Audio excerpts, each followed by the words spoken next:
Apple just admitted it can't fix Siri by itself, so it's paying Google $1 billion a year to do it instead.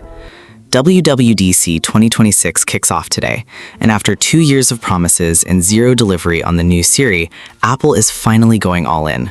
But here's the twist nobody saw coming. The brain powering the new Siri isn't Apple's, it's Google's. According to Bloomberg's Mark Gurman, and confirmed ahead of Monday's keynote, Apple has licensed a custom 1.2 trillion parameter Gemini model from Google at roughly $1 billion a year. For context, Apple's old Siri cloud model had 1.5 billion parameters. The new one has 1.2 trillion. That's 800 times bigger.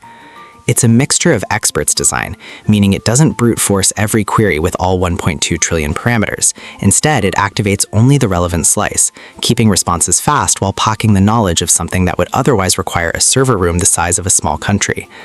Privacy-wise, Apple says user data is stripped of personal info before hitting Google's infrastructure, and the contract reportedly blocks Google from training future models on your requests.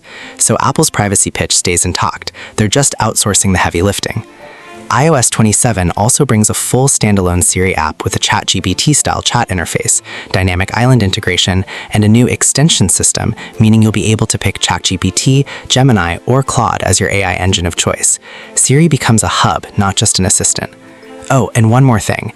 This is Tim Cook's final keynote as Apple CEO. He steps down September 1st, handing the role to John Ternus. Today is literally his last big show. Apple's move signals something bigger than just a Siri upgrade. If the most privacy-obsessed company in big tech had to go to its biggest search rival to build its AI product, that tells you just how hard this problem is. But it also shows Apple is done being patient. They're buying their way back into the AI race, starting today. If you're on iPhone 11 or SE 2nd Gen, heads up. iOS 27 drops support for your device entirely.